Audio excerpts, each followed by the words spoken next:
So it's May 2nd, 2024, and we're going to talk a little bit about the student protests that have been the center of media attention over the last week or so. Yesterday, I was contacted by a Belgian reporter who was writing a story for a mainstream Belgian newspaper, and she had Googled experts on political polarization and found me and wanted to know my opinions about the student protests. And the first question she asked is this being caused by political polarization? Like, it was hard for the Belgians to understand all the turmoil on the campuses because, according to their understanding, Israel is an important ally of the United States, right? So why are they being vilified by these universities?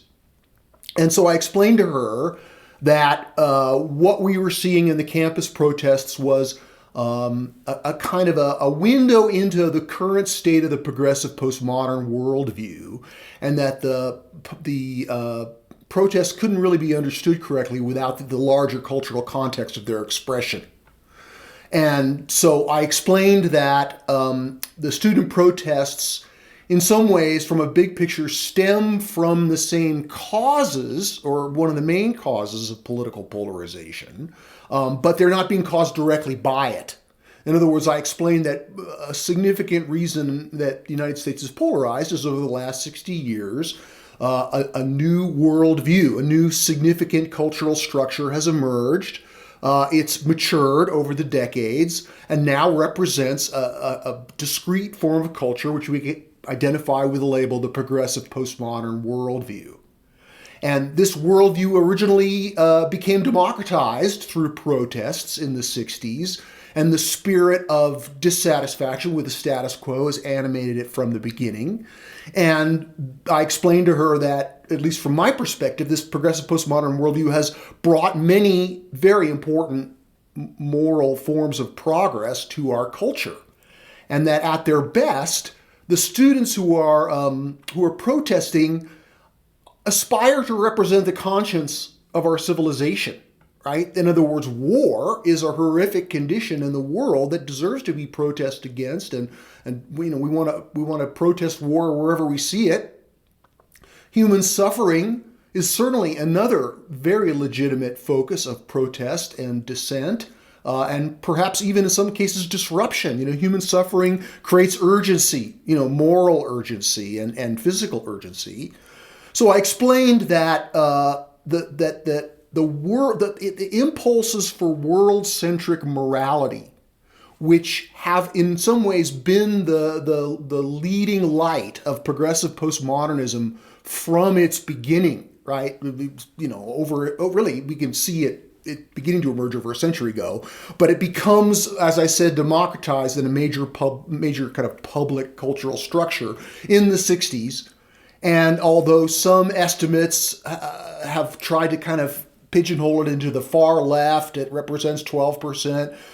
I dispute that finding and think that realistically this progressive postmodern worldview, understood as a structure of agreements about what is good and true and beautiful, it's more like 20% of the United States in terms of the loose demographic identification. And more importantly, that more than just the numbers of 20%, this progressive postmodern worldview has come to define the cultural center of gravity for a significant portion of America's cultural elites. So we see, of course, the institutions, the culturally elite institutions, such as the media and universities and the arts, that as of now they've become in a sense dominated and even captured by the cultural sensibilities of this progressive postmodern worldview for both good and bad. Now, the part of the way that this progressive postmodern worldview, especially in the Anglophone world, but in some ways throughout the developed world in varying degrees, it has gained cultural power, although it still lacks political power. It's gained cultural power and the sympathy and allegiance of elites by identifying a form of transcendence, right? A form of deeper meaning that is sorely lacking within the mainstream of modernity, right? It's been called a meaning crisis. And so postmodernism finds meaning in those who've been victimized, marginalized, those who are oppressed, those for whom the emergence of modernity over the last 300 years have pushed aside or otherwise discounted or wronged. And so righting the wrongs of history, I'd say, again, it's an important task for our culture to get to a point where we can respect ourselves again. And so to the extent that the protests in particular and progressive postmodernism in general is motivated by this world-centric morality, it's a beautiful thing. Okay, but over the decades, so we had this spurt in the 60s, and many of the young people who were attracted to this worldview in the 60s matured and became professors and leaders of the institutions. And so this kind of hunger for transcendence, which is at least partially satisfied by this embrace of a world-centric morality, is an important sense of not only what's driving the protesters, but also why universities have tried to be as tolerant of it as possible. And while the media, American media, is paying a significant amount of attention. I mean, this is only probably several thousand people involved in these protests. So in the scheme of things, it's pretty small. And if there were other causes that were being protested with these numbers, they wouldn't make the nightly news. But because the mainstream media, this in some ways represents their estimates of transcendence, they want to make it front and center. So it's a legitimate story. Don't get me wrong. I'm not saying that the protesters' impact on American culture in this moment is purely manufactured by the wants of the media, but clearly they're amplifying the voices as a result of their own sympathy, right, for both good and bad. The rub, if you will, or the limitations of the protests and the downside of them, despite these noble intentions, is that especially over the last 10 years, as progressive postmodernism has tried to rally people around the basic propositions of transcendence that it stands for, it's had mixed success. Right, so we had the Me Too movement that had a spurt of transcendence. We've certainly had environmental activism and concern about global warming. Greta Thunberg. I mean, she managed to generate a sense of transcendence within progressive postmodernism. But ultimately, one of the difficult tasks that we know from cultural evolution is the more evolved culture is, the less span. Right? In other words, there's more depth, less span is one of the basic principles of evolutionary development. And so postmodernists have found it very difficult to rally large numbers of people to their cause. Like, for example, with climate change, despite the nobility of saving the environment and keeping humanity from devastating the planet through global warming.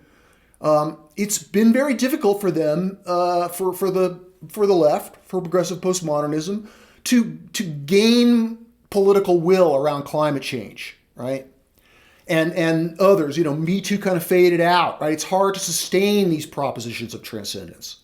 But one of where they have tapped into a gusher of unifying, motivating, transcendent energy is, at least in 2020, we saw with the case of George Floyd and the evident effect of police brutality and racism in the United States. Right, so we had this kind of upheaval in 2020 where progressive postmodernism frames it as the racial reckoning.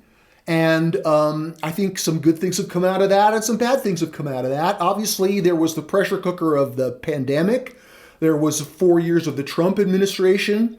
So the conflagration of riots and other upheavals that occurred in the summer of 2020 did manage to have an impact on the institutions of American society, as we see with the success of diversity, equity, and inclusion. Although whether that can succeed long term, whether it can survive the backlash against it, which is now occurring, is yet to be seen. But regarding the student protests, they found they found this kind of motivating political energy around it, partially because the cause of the Palestinians is intersectional. In other words, there's lots of propositions of transcendence or ideals within progressive postmodernism for whom the cause of the Palestinians, it's a sweet spot.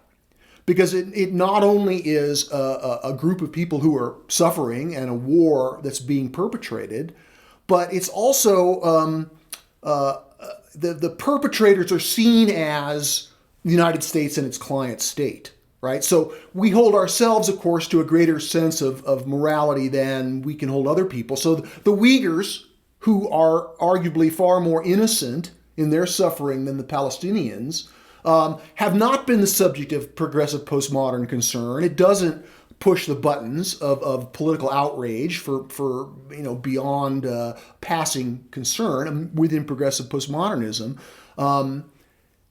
for a variety of reasons. And one of them is that one of the binding elements of progressive postmodernism is that they're trying to transcend modernity.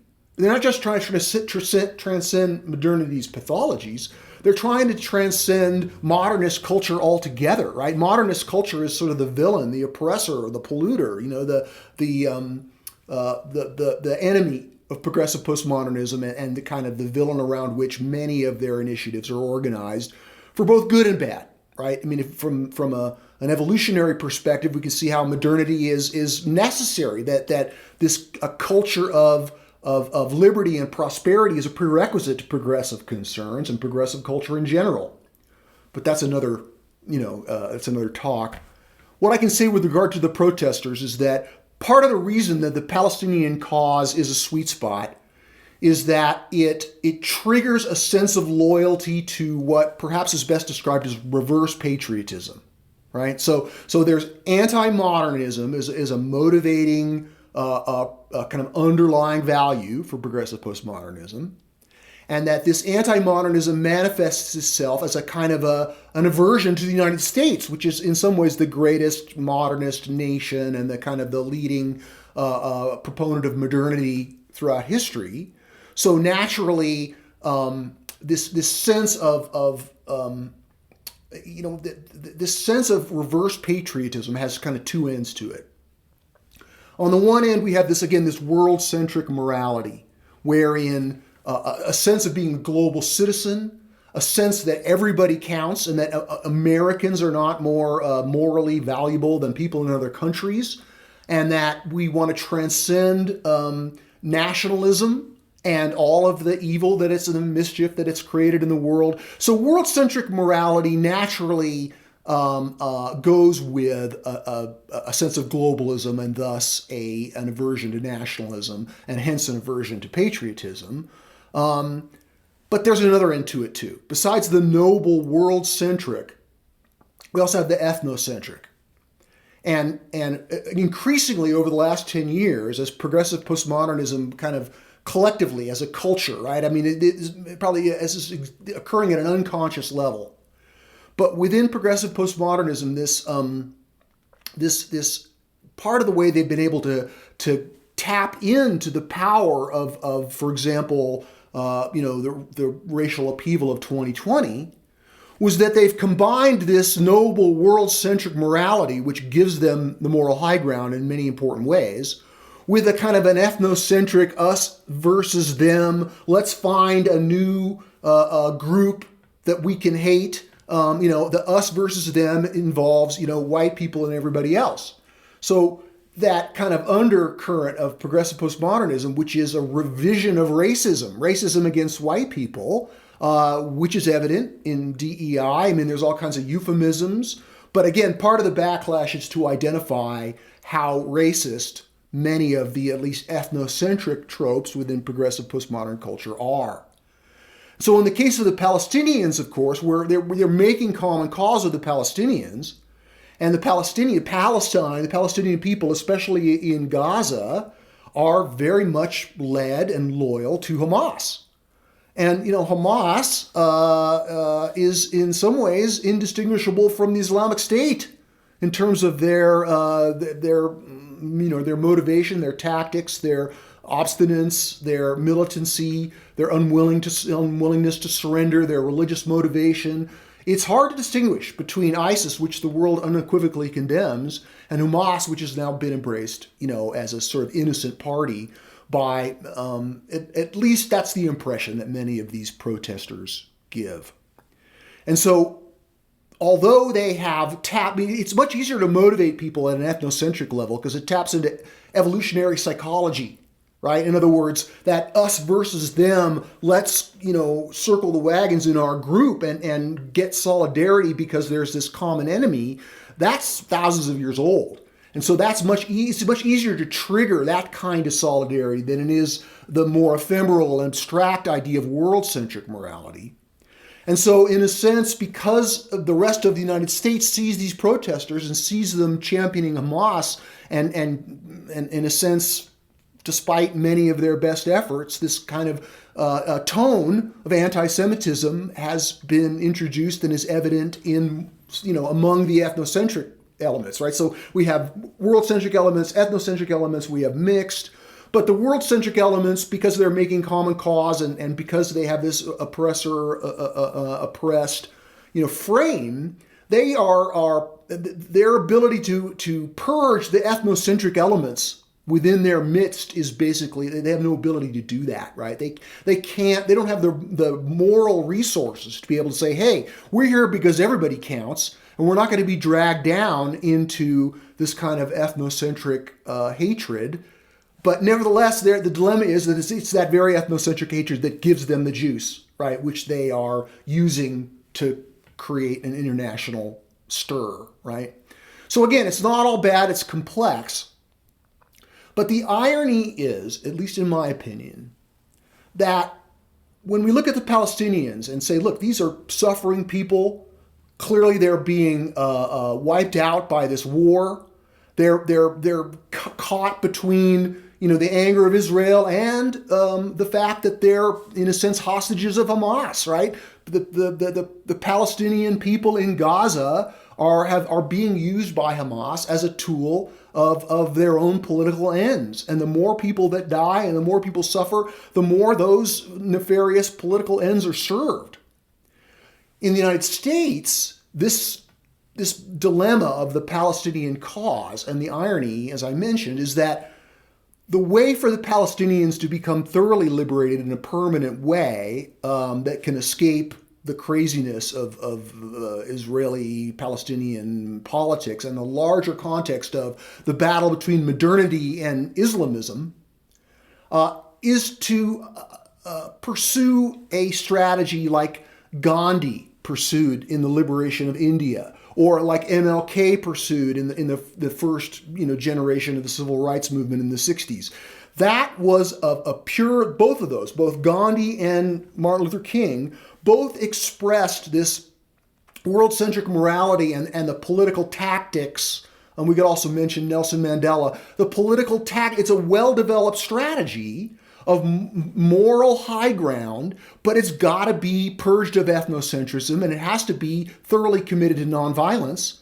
And this world-centric morality needs to shine through so that you're not only caring about the Palestinians, you're caring about the Israelis too, right? They're in some ways victims of this as well. And so from a world-centric perspective, everybody really does count, including both sides in this war. And if they could find a leader or otherwise create a movement within the Palestinian cause that was guided by the principles of Gandhi and Mandela and King, then they would be an unstoppable force. However, with Hamas in the picture, there's no way that they're going to be able to reach this powerful position of world-centric nobility from which their real power would stem.